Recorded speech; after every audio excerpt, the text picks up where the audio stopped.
বিসমিল্লাহির রহমানির রহিম। আমি এই 14 দিন মক্কা মদিনায় থেকে একটা ভিডিও সবচাইতে বেশি আমার চোখে নাড়া দিয়েছে।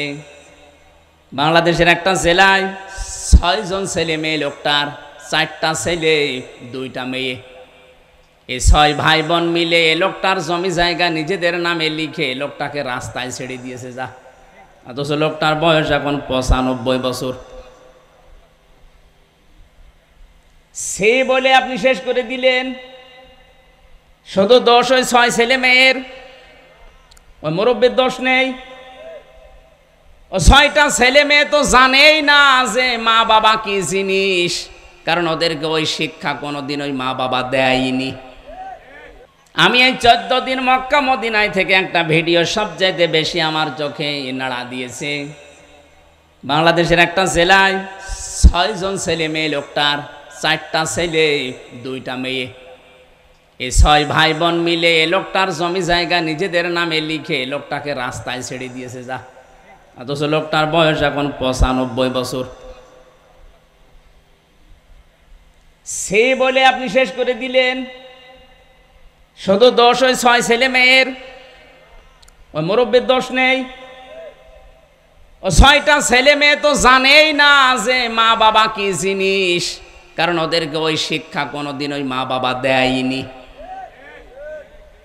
অথচ ওই 6টা ছেলে মেয়ের সব হায়ার এডুকেটেড, সব শিক্ষিত, সব ইংরেজি শিক্ষিত, অধিকাংশগুলোই বাইরের দেশে থাকে। 6 জন মিলে মিশে এর সাথে ও রাগারাগি করে বাবার জমিগুলো নিজেদের নামে লিখে ওরে রাস্তায় ছেড়ে দেওয়ার সিদ্ধান্ত নিয়েছে। আপনি শুনে হয়তো নাউজুবিল্লাহ, আস্তাগফিরুল্লাহ চোখের পানি ফেলতে পারেন না। আমার এগুলো আসবে না। আমার চিন্তা হবে, কেন এই লোকটা 6টা ছেলে মেয়েকে আল্লাহর কোরআনের আয়াত শিক্ষা দিল না যে আল্লাহর পরে এই মুরব্বির স্থান। কোরআনে আল্লাহ এত বেশি মার বাবার কথা দিয়েছেন, অন্য কারো কথা এত দেননি। আমি 3টা, 5টা, 7টা, 10টা, 12টা, 17টা, 21টা, 27টা পর্যন্ত ব্যাখ্যা পেয়েছি। এত বেশি ব্যাখ্যা আল্লাহ কোরআনে কারো নামে দেয়নি। এখানে আলেম নেই, এবং আলেমদেরকে বলছে এবার অখফিদু লাহুমা জানাহাযুল্লি মিনার রাহমা ওয়া কুর রাব্বিরহামহুমা কামা রাব্বায়ানি সাগীরা। জন্মের পর থেকে আয়াতটাই হুজুর শুনছে। এই আয়াতের ভেতরে গোপন কিছু তথ্য আছে। আছেন তো আপনারা? আল্লাহ পাক বলেন অখফিদ। খফজন শব্দের শাব্দিক অর্থ হচ্ছে ডাউন করা, এরপরে ফল করা। হে পৃথিবীর সন্তানেরা, ডাউন কর, ফল করে দে। কি ডাউন করবি? জানাহাযুল্লি, তোর ডানার ছায়া। কিসের ছায়া? চট্টগ্রামবাসী মানুষের ডানা হয়? হ্যাঁ, কি মানুষের কি হাত হয়? তাহলে আয়াত ভুল না? না মানে পুজিয়ে দিন। ডানা তো পাখির হয়, আল্লাহ পাখির ডানা এখানে দিলেন হাওলাত করে, ধার করে। আল্লাহর কম পড়ে গেছে? এরোপ্লেনের ডানা আছে, হেলিকপ্টারের ডানা আছে না নেই? উড়োজাহাজের ডানা আল্লাহ ধার করে না নিয়ে পাখির ডানা নিলেন কেন? আল্লাহ এই জন্যে নিয়েছে, কারণ হেলিকপ্টারের ডানা এটা শক্ত, এটা ডাউন হয়, ফল হবে না, ফল হলে উড়বে না। পাখির যে ডানা আছে ওর ভেতরে পর আছে, পাখা আছে, পালক আছে, এত নরম, এত সফট, এত কোমল। একটার সাথে আরেকটা যখন লেগে যায়, পাখি যখন এভাবে করে ফল করে দেয়, বাচ্চাগুলো ওর নিচে কিচির মিচির একটা আওয়াজ দিয়ে অনির্বচন সুখ অনুভব করে। শব্দটা কি বললাম? একটা অনির্বচন সুখ অনুভব করে। এই জন্য দেখবেন কিচির মিচির আওয়াজ দিচ্ছে। আল্লাহ পাক পাখির ডানা হাওলাত করে আমির হামজাকে লাগিয়ে জানাতে চেয়েছেন, হামজা, তোর মার বাবা যতদিন দুনিয়ায় বেঁচে থাকে ওরা যেন এই বিশ্বাস করতে পারে যে আমার হামজা থাকতে আমাদের কোনো অসুবিধা নেই। চট্টগ্রামবাসী আমাদের মা বাবা কি এখন এ মনে করতে পারছে? বলেন বলেন, পারে না। কাদের কারণে? আমি যে 7 জনের নাম পেয়েছি তার ভেতরে 1 নম্বরে অধিকাংশ মার বাবা সন্তানের জন্য এখন এই ধারণা আর করতে পারে না যে আমার হামজা থাকতে অন্তত আমাদের মরণ পর্যন্ত আর অসুবিধা নেই। এটা পারে না 1 নম্বরে বোর কারণে। নাকি বেশি বলে ফেললাম? আজ হাজারো বউ নিজের মা বাবাকে যেই নজরে দেখে, শ্বশুর শাশুড়িকে ওই নজরে দেখলে কোনোদিন বাংলাদেশে কোনো পরিবারে কোনো ছেলে আলাদা হইতো না। আমি নিজে একজন জামাই, এখানে যারা আছে প্রায় সব জামাই। বুকে হাত দিয়ে জিজ্ঞাসা করেন এদেরকে, প্রতিটি জামাই যেভাবে শ্বশুর আর শাশুড়িকে যেই নজরে যেই মনে দেখে, বৌমাগুলো যদি আমাদের মা বাবাকে ওই নজরে দেখতো, বাংলাদেশ জান্নাত হয়ে যেত। মেয়েরা হয়তো এখানে লিখে দিয়েছেন মহিলা প্যান্ডেল হবে না, এই জন্য ওদের কথা বলে লাভ কি? যেহেতু রেকর্ড হচ্ছে, কালকেই সারা দেশে যে ছড়িয়ে যাবে। সম্মানিতা মা বোন যারা এসেছেন বা শুনতেছেন, শুনবেন, আপনি যদি চান যে আপনার স্বামী বেশি দিন বেঁচে থাক, সে সুস্থ থাক, তার সম্মান, তার টাকা পয়সা আরো বাড়ুক, অবশ্যই আপনার উচিত হচ্ছে স্বামীকে দিয়ে তার মা বাবা, তার নিকট আত্মীয় স্বজনের পেছন খরচ করানো সাধ্য মতো। আল্লাহর নবী বলেন, কোন স্ত্রী যদি চায় যে তার স্বামী আরো বেশি দিন দুনিয়ায় জীবিত থাক, তার সন্তানাদি, তার সম্পদাদি, তার সম্মান মর্যাদা বেড়ে যাক, সেই স্ত্রী যেন মাঝে মাঝেই বলে, স্বামী তুমি আমাদের জন্য যা করো না করো, মা বাবাকে কিন্তু ভালোভাবে দেখো। তোমার আত্মীয় স্বজন যারা নিকটবর্তী রক্তের সম্পর্কের, তাদের খোঁজ খবর নাও, কারণ তাদের ভেতরে আল্লাহ এগুলো লুকিয়ে রেখেছে, তোমার সম্পদ, তোমার সম্মান, তোমার হায়াত। আর অধিকাংশ বউ এগুলো থেকে আরো আমাদের নিষেধ করে, করতে দেয় না। তার ওরা চায় যে আমরা তাড়াতাড়ি মরে যাই। কথা বল না? আমার তো হাদিস পড়ার পরে তাই মনে হচ্ছে, যেই বউ তার স্বামীকে দিয়ে তার মা বাবা, তার বোন, তার ভাই, তার ভাইয়ের ছেলে এদের খোঁজ খবর নিতে মানা করে, নিষেধ করে, করতে দেয় না, করলেই রাগ করে, বুঝতে হবে ওই স্ত্রী চায় যে আমার এই স্বামী তাড়াতাড়ি মরে যাক, আমি নতুন স্বামী ধরব। আমার মনে হয় ওর কোন পরকীয়ার লাইন আছে।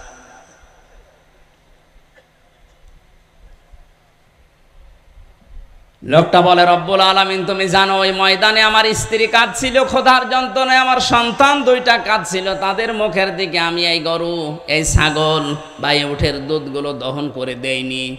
আগে গেছি আমার মায়ের ঘরে, কারণ আমি জানি পৃথিবীতে সর্বপ্রথম আমার দায়িত্ব মায়ের খাবারের ব্যবস্থা করা। সর্বপ্রথম আপনার সম্পদ আপনার মায়ের জন্য খরচ হবে, এটা তো আমি বানালাম। হ্যাঁ, সূরা বাকারা 2 নম্বর পারা 12 নম্বর পৃষ্ঠা 13 নম্বর লাইনের 215 নম্বর আয়াতের প্রথম অংশে আল্লাহ জানিয়েছেন, ইয়াসআলুনাকা মাযা ইউনফিকুন। হে নবী, ওরা যদি জিজ্ঞাসা করে যে টাকা পয়সা খরচ করব কোথায়, আপনি বলেন, কুল মা আনফাকতুম মিন খায়রিন ফালিল ওয়ালিদাইনি ওয়াল আকরাবিন ইলা আখিরি আয়াত। ভালো ভালো কাজে খরচ করো। দুনিয়ায় যত ভালো কাজ আছে তার 1 নাম্বার ভালো কাজ নিজের মা আর বাবার জন্য ব্যয় করা। সুবহানাল্লাহ বলতে পারেন না? এই তালিকা বানিয়েছে কে? আরো জোরে বলেন। সর্বপ্রথম মা বাবা, এরপরে নিকট আত্মীয়। এ দুনিয়ায় সবচাইতে বেশি নিকটে থাকে আপনার স্ত্রী, নাকি? এরপরে আপনার সন্তান, এরপরে আপনার চাচা, ভাই, ফুফু, এরপরে আস্তে আস্তে দূরে যান। চট্টগ্রামবাসী এলাকাতে আমি আপনাকে নাম ধরে বলছি, আল্লাহ তালিকা বানিয়ে দিলেন যে জীবনের টাকা পয়সা ইনকাম করলে উপায় করবে, এভাবে এভাবে খরচ করবে, তালিকা দিয়ে দিলাম। মা বাবা, স্ত্রী, সন্তান, ভাই, চাচা, ফুফু, কয়জনের বললাম? এই যে সিরিয়াল করছেন আল্লাহ, এই 7টা সিরিয়াল বাদ দিয়ে আপনি যদি একবারে চলে যান সেই বরিশালে, এই কথা না বোঝার ভান করে আছেন না? আপনি মিটি মিটি হাসতেছেন মানে? নাকি সিরিয়াল আমি বানালাম? আমি তো আয়াত নাম্বার, পারা নাম্বার, পৃষ্ঠা নাম্বার, লাইন নাম্বার পর্যন্ত বললাম। আপনি বাড়ি যেয়ে মিলান তো, এই সিরিয়াল আল্লাহ বানিয়েছে। আল্লাহর এই 7টা সিরিয়াল বাদ দিয়ে আপনি একবারে 8 নাম্বারে বরিশাল চলে যাচ্ছেন। বরিশালের কথা এখানে আছে? সিলেটের কথা আছে, চট্টগ্রামের কথা আছে, কোন কারণে ওখানে চলে যাচ্ছেন এই 7টা বাদ দিয়ে? এ লোকটা কি বোঝে না যে সর্বপ্রথম নিজের বউকে দেওয়া লাগবে, নিজের ছেলেকে মেয়েকে না, আগে মায়ের নাম। এই জন্য মাকে আগে দিয়ে এরপরে স্ত্রী সন্তানকে আমি দিয়েছিলাম। আল্লাহ তোমার আদেশ মানতে গিয়ে কাজটা আমি করেছিলাম, দয়া করে বিপদ থেকে আমাকে বাঁচাও। নবীজি বলেন জীবনের নেক কাজের ওসিলা দিয়ে দোয়া করার সঙ্গে সঙ্গে আল্লাহ পাথর সরিয়ে দিয়েছেন। আজ আমাদের জীবনে যাদের হতাশার কালো পাহাড় পাথর হয়ে আছে, জীবনে হতাশা কর্মজীবন নেই, জীবনে রোগ শোক থেকে মুক্ত হতে পারছি না, টাকা পয়সা হাতে থাকে না, হাজারো সমস্যা নিয়ে জর্জরিত। আমাদের উচিত এখন মা বাবার খেদমতে যতটুকু পারা যায় নিয়োজিত রাখা, তাহলে আমাদের জীবনের যে বিশাল পাথর এটা আমার আল্লাহ সরিয়ে দিতে পারে না, পারে না। 6 ছেলে মেয়ে মিলে ওকে রাস্তায় বের করে দিয়েছে, যান। এমনিতে দেয়নি, কারণ আল্লাহর ঘোষণা তো ওই লোকটা ছেলে মেয়েকে শোনায়নি, পড়ায়নি। আপনিও যদি ওই রকম করেন, আপনার আজকে যে বাড়িতে ছিলাম ওর 8টা ছেলে, এদেরকে যদি কোরআনে কারিমের আয়াত শিক্ষা না দেওয়া হয়, ওই মা বাবাকে একদিন না একদিন ওরাও 8 ভাই মিলে বাড়ি থেকে বের করে দেবে। কারণ জানে না যে মা বাবা কি জিনিস। শিক্ষা ব্যবস্থায় এখন যেগুলো চলছে, এভাবে যদি চলতে থাকে, আগামী 10 বছর পরে মার বাবা কি ও সন্তান চিনবে না। বাইরের দেশের মতো বৃদ্ধাশ্রমে আপনাকেও রেখে আসবে। এই জন্য একটা কাজ করতে পারেন। আমারও 2টা মেয়ে আমি মাদ্রাসায় আগে দিয়েছি, যে আগে কোরআন হাদিস পড়ে আমরা যে কি এটা আগে জানুক।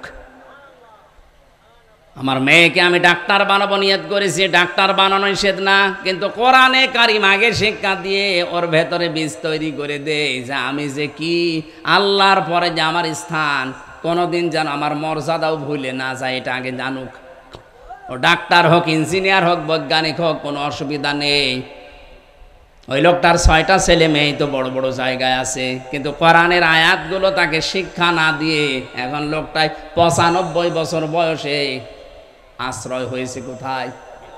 রাস্তায়। বৃদ্ধাশ্রমেও সে টাকা লাগে, রাস্তায় ফেলে দিয়ে যা। মা বাবার খেদমতের মাধ্যমে আমাদের জীবনের হতাশার এই কালো পাথর এগুলো নড়ানো সম্ভব। এই যে জীবনের নেক কাজের ওসিলা দিয়ে দোয়া করলে কবুল হয়। ওসিলা শব্দের শাব্দিক অর্থ নেক কাজ।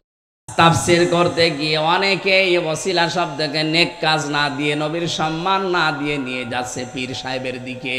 যেন আবার বলছি, কথা শুনতে হলে কোরআন দিয়ে কথা শুনতে হবে, কিন্তু এটা বোঝার মতো যোগ্যতা আপনার থাকা লাগবে। অমান হাকামা বিহি আদালা, যারা কোরআন দিয়ে বিচার করে এরা ন্যায় বিচার করতে পারে। গতকালকে আমার মামলার চার্জশিট দিয়েছে, যারা সাক্ষী দেবে আল্লাহর কসমে কোরআন আমার সামনে, প্রত্যেকটা কথা সাক্ষী দেওয়ার সময় আপনার মিথ্যা সাক্ষী দেওয়া লাগবে। কারণ আপনি যা দিয়েছেন একটা বিষয় আমি জানি না। কোরআন আমি হাতে নিয়ে বলছি, আল্লাহর কসম যেগুলো চার্জশিটে লিখেছেন, আনসার আল ইসলামের কি যেন লিখেছে, ও সাদা জীবনে আমি জানি না। অবশ্যই এর বিরুদ্ধে কেউ সাক্ষী দেবে না, দেবে না? চার্জশিট যখন দিয়েছে অবশ্যই সাক্ষী দেবে। যে সাক্ষী যারাই দেবে, একটা সাক্ষী কি সত্য কথা বলবে? আমার বিরুদ্ধে সাক্ষী দিতে হলে সব মিথ্যা কথা বলা লাগবে। অথচ রহমানের বান্দার যে 12টা গুণ আমি কোরআনে পড়েছি, তার 9 নম্বরের গুণ হচ্ছে ওয়াল্লাযীনা লা ইয়াশহাদুনা যুরা। হে নবী, ওই মানুষগুলো মিথ্যা সাক্ষী দেবে না। আজ যারা বাংলাদেশে মিথ্যা মামলা দিয়ে, মিথ্যা সাক্ষী দিয়ে মানুষকে জেলে পচাচ্ছেন, আল্লাহর কসম আপনি আল্লাহর বান্দা থেকে খারিজ হয়ে গেছেন। এটা এখনো চট্টগ্রামে শুরু হয়নি, এই জন্য টের পাচ্ছেন না। বাংলাদেশের হাজারো হাজারো মানুষ আজ জেলখানায় বিনা কারণে, মিথ্যা মামলায়, মিথ্যা সাক্ষীর কারণে, কিচ্ছু জানে না, বছরের পর বছর পড়ে আছে। আমার সামনের বিল্ডিংয়ে ছিল যে লোকটা মিথ্যা মামলা ধর্ষণের দিয়েছে, 4 বছরের বাচ্চা দিয়ে ধর্ষণ মামলা দিয়েছে। রাগারাগি ছিলে ধর্ষণ মামলা দিয়ে আছে, লোকটা প্রায় 2.5 বছর পড়ে আছে, কোনো খোঁজ নেই। দাদু বলে ডাকতো জেলখানায় সবাই, শুধু একটা লোক না, এরকম হাজারো মানুষ আজ মিথ্যা মামলার কবলে পড়ে আছে না নেই? মিথ্যা সাক্ষী বন্ধ করেন। এটা যে কত বড় অপরাধ যখন মানুষ মিথ্যা সাক্ষী একজনের বিপক্ষে দেয়। আল্লাহ বলেন লোকটা যেন প্রকাশ্য পাপের বোঝা বহন করে নিয়ে বেড়ায়। এটা তো আমি বানালাম নাকি? সূরা নেসা 5 নম্বর পারা 15 নম্বর পৃষ্ঠার 12 নম্বর লাইনের 113 নম্বর আয়াত এটা। ওয়াল্লাযী ইয়াকাসিবু খাতিয়াতান আও ইসমান সুম্মা ইয়ারমি বিহি বারিয়ান ফাকাদ হিতামালা বুহতানা ওয়া ইসমাম মুবিনা। আল্লাহ পাক বলেন অনেক মানুষ এমন আছে নিজে অন্যায় করে, আর এই অন্যায়টা একটা নিরপরাধ, ভালো মানুষের মাথার উপরে দোষটা চাপিয়ে দিয়ে নিজে ভালো সাজে। আমার মনে হয় বাংলাদেশে এই গোনাটা এখন বেশি। ফাকাদ ইহতামালা বুহতানা ওয়া ইসমাম মুবিনা, সেজন্য প্রকাশ্য পাপের বোঝা বহন করে নিয়ে বেড়াচ্ছে। এই সিস্টেম যদি আজ থাকতো যে পাপের বোঝা কি করে বহন করে নিয়ে বেড়ায়, এই দেশে অনেক মানুষ রাস্তায় বের হতে পারতো না। আদম আলাইহিস সালামের জামানায় একটা ছিল কাজ, কোন মানুষ যদি কোরবানি দিত জবাই করলে হতো না, জবাই করে চাটিয়াল ময়দানে রেখে আসা লাগতো। টাকা যদি হালাল হতো তাহলে আকাশ থেকে আগুনের ঝলক এসে পুড়িয়ে ফেলতো, আর যদি টাকা 2 নাম্বার হারাম হতো ওইটা পোড়াতো না, ওইভাবে পড়ে থাকতো। মানুষ বুঝতো যে 2 নাম্বার, ও দাঁড়িয়ে আছে, জুব্বা আছে, হজ করে, তাই কি ওর টাকা ঠিক নেই। এই শরীয়ত যদি আজ বাংলাদেশে থাকতো কত হাসি যে ধরা খেত আল্লাহ ভালো জানে। মানুষের জমি আত্মসাৎ করে, বনের জমি জাল দলিল করে, ভাইয়ের জমি ফাঁকি দিয়ে লিখে নিয়ে হজে যাচ্ছে। 16 সালে হজে গিয়েছিলাম যাদের সাথে, এর ভেতরে কয়েকজন ছিল এই ধাসের, ছেলের নামে ভালো ভালো সম্পদগুলো সব লিখে দিয়েছে, আর মেয়ের মাথায় হাত দিয়ে বলছে মা তোর জন্য দোয়া করে দিলাম যা। এটা টাটকা নির্ভেজাল শয়তান। তো কাবা ঘরে যে মেয়ের জন্য দোয়া তো মাস্ট বি করবে, ওকে ফাঁকি দিলি কেন? আগে ওর জমি ফেরত দে, এরপরে দোয়া কর। শরীক যারা ফাঁকি দেন তাদের 2টা ক্ষতি হবে। 1 নম্বরে মরণের সময় আপনি ঈমান পাবেন না, বেঈমান হয়ে মরবেন। 2 নম্বরে যখন কিয়ামতে আপনি উঠবেন, এই পাপের বোঝাগুলো এই জমি জায়গায় 1টা 2টা না 7 তবক জমিন আপনার মাথার উপরে আল্লাহ চাপিয়ে দেবেন। কোরআনের এই আয়াতগুলো হাদিসগুলো পড়ার পরে আমি যতটুকু বিশ্বাস করি, বাংলাদেশে আজ 100 জনের প্রায় 80 থেকে 85 জন ধরা খাবে। এই কথা বলেন না কেন? অধিকাংশ মানুষ আজ আত্মসাৎকারী, রাষ্ট্রীয় সম্পদগুলো মনে করে নিজের, অথচ রাষ্ট্রীয় সম্পদগুলো যে আমানত, রাষ্ট্রীয় চেয়ারগুলো যে আমানত ওটার মনে নেই। যে যখন চেয়ারে বসে সে তখন গিয়ারে উঠে যায়, মনে করে জীবনে আর এখান থেকে নামা লাগবে না।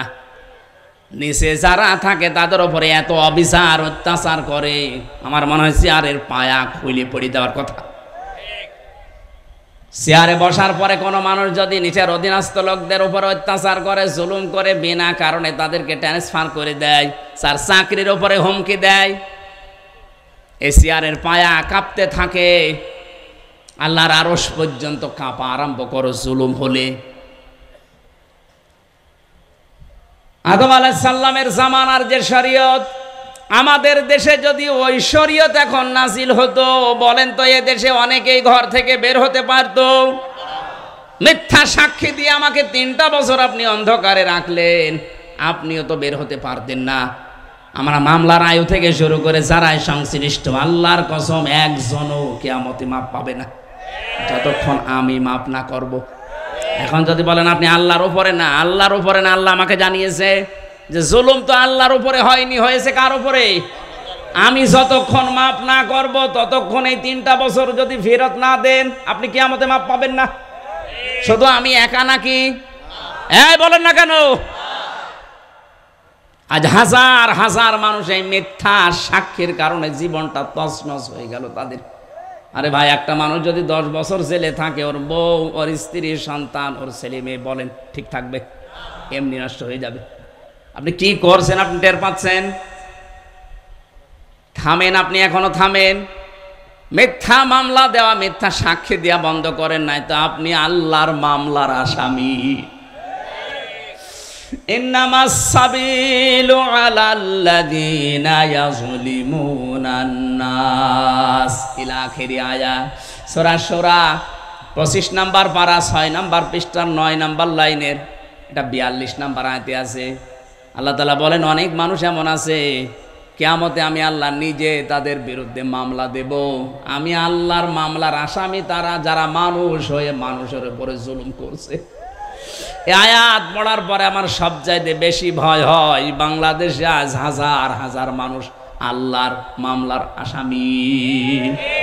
কারণ এই কেসটা আমির হামজাবাদী কেস না, পুলিশবাদী কেস না। পুলিশের কাছে বাধা দিলে মামলা হয়। এ কেসের নাম কি? পুলিশবাদী কেস। কি হয়? মানুষ হয়ে মানুষের ওপর যারা জুলুম করছেন এটা কিন্তু আল্লাহবাদী কেস।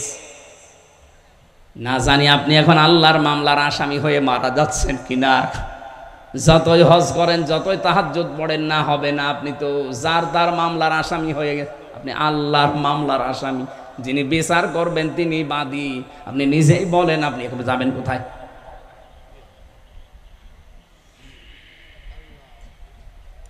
এজন্য কোরআনের বিচার ব্যবস্থা যতদিন কায়েম না হবে ততদিন ন্যায় বিচারের তুলনায় অবিচার হওয়ার সম্ভাবনা নেই।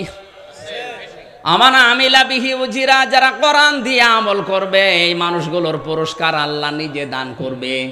আজকে যে রাতের ইবাদত এটা কোরআনের আমল। কিসের আমল?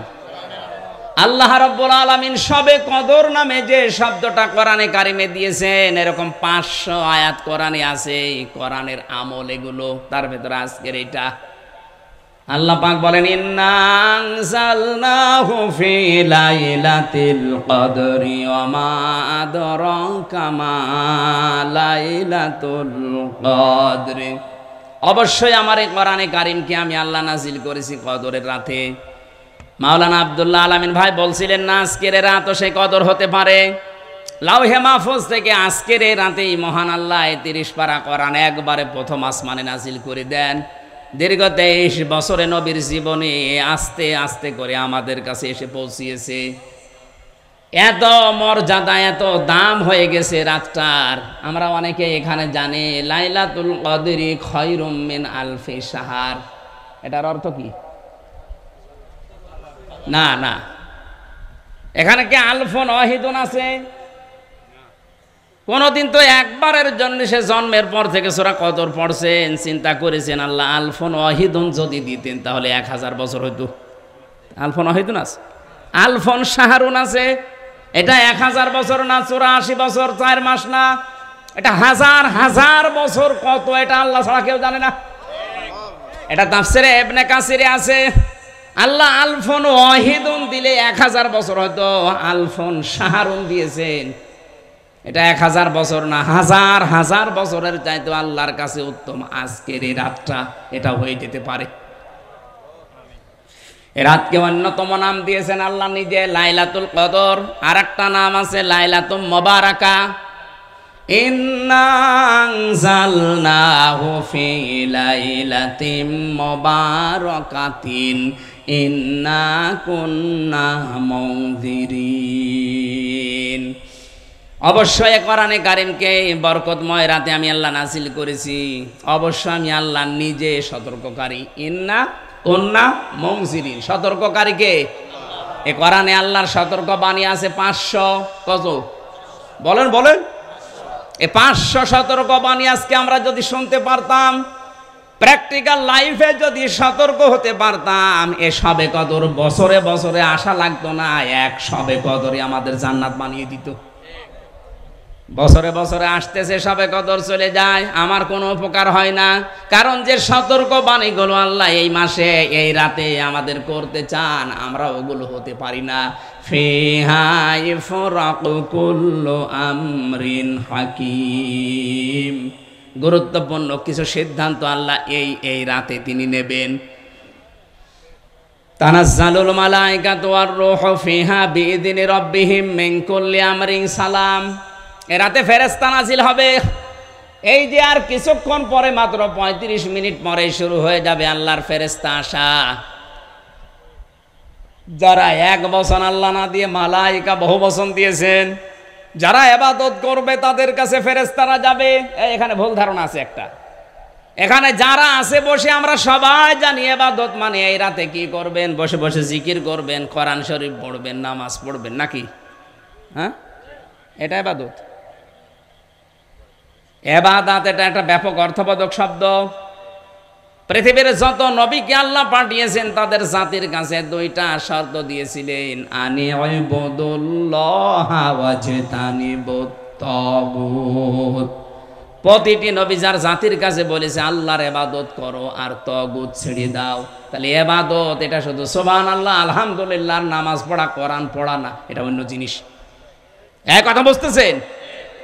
এই সবে কদর পালন যারা করছেন শুধু মসজিদে মসজিদে যে এই মসজিদ থেকে ওই মসজিদে, ওই মসজিদ থেকে ওই মসজিদে ঘুরে বেড়ায়, খালি সবে কদর পালন করছে, মনে হচ্ছে ইবাদতের বন্যা বয়ে যাচ্ছে। এর নাম ইবাদত? টাকা পয়সা যাদের আছে, ক্ষমতা যাদের আছে, তারা এই রাতে সিদ্ধান্ত নেবেন সকাল বেলা থেকে যেন 10টা মানুষের কর্মসংস্থান আমি তৈরি করে দিতে পারি আমার টাকা দিয়ে। এক কথা বুঝতেছেন?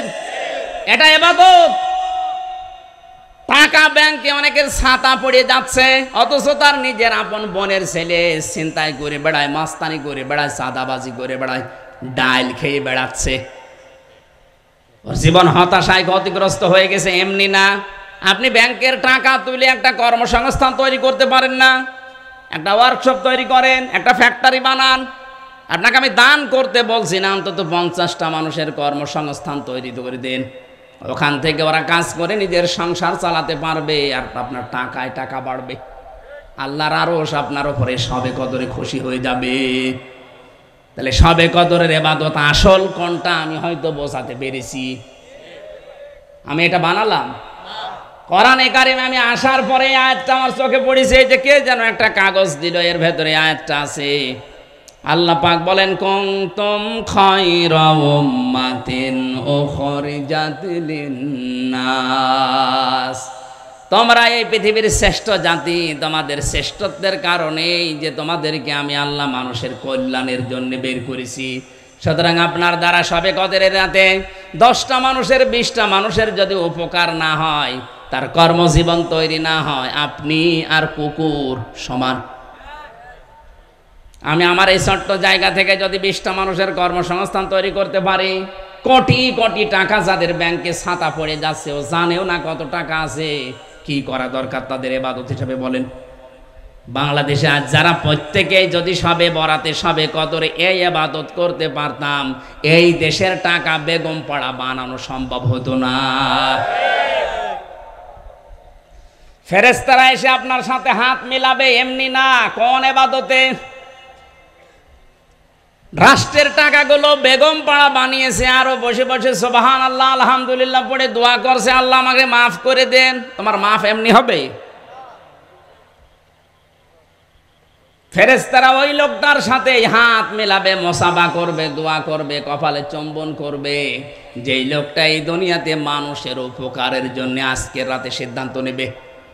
আজ বাংলাদেশে 1628 জন মানুষ দায়িত্বে আছে, মেন দায়িত্বে। প্রধানমন্ত্রী শেখ হাসিনা থেকে শুরু করে আপনাদের এই জানে আলম পর্যন্ত, এই 1728 জন মানুষ যদি আজকের এই সবে কদরের রাতে এই ইবাদতের শিক্ষাটা নিতে পারে, আল্লাহর কসম বাংলাদেশ জান্নাত হয়ে যাবে। কারো কাছে হাত পাতা লাগবে না, শুধু ব্যাংকের টাকা পড়ে আছে যেগুলো, ওগুলো তুলে কাজে লাগা। এদেশের মানুষ কাজ না পেয়ে সৌদি আরবে যে রাস্তা ঝাড় দিচ্ছে, কর্মসংস্থান বানানো যায় না, কি করবেন আপনার টাকা দিয়ে? অবৈধভাবে ইনকাম করে টাকার পাহাড় বানিয়ে রাখছেন। কালকে যদি আপনার কলিজা 2টা নষ্ট হয়ে যায়, তামাম দুনিয়া বিক্রি করেও কলিজা কেউ দেবে না। গতকালকে আমার এক চাষি মারা গেছে, 2টা কলিজায় নষ্ট হয়ে গেছে, হাড় 2টাই নষ্ট হয়ে মারা গেল কালকে। কত কিছু করেছিল বলেন তো? তামাম দুনিয়া আপনি এক জায়গায় করে ফেলছেন। আল্লাহ না করুক যদি আজকে আপনার কলিজা নষ্ট হয়ে যায়। আপনি টাকা পয়সা ইনকাম করে রেখে গেলেন ঠিক, কিন্তু এইটা আপনার ছেলে, আপনার মেয়ে, আপনার বউ, আপনার দলের লোক, এগুলো আরো অবৈধ কাজে ব্যয় করে করে আপনার কবরের আযাব আরো বাড়াবে। আশা করছি সবে কদরে ভুল আপনি করবেন না।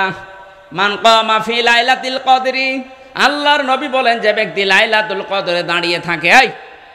এখানে আল্লাহর নবীর কথা বাস্তবতায় মিলান। মান কামা ফি লাইলাতুল কদরি, যে ব্যক্তি লাইলাতুল কদরে দাঁড়ায়। দাঁড়ানো মানে কি? আপনি বসা থেকে দাঁড়াবেন, দাঁড়িয়েই সিদ্ধান্ত নেবেন আমি দাঁড়িয়েছি এই জাতিকে রক্ষা করার জন্য জাহান্নাম থেকে, এই জাতিকে আমি কর্মসংস্থান তৈরি করে তার হতাশামুক্ত জীবন দূর করার জন্য। এটার নাম দাঁড়ানো।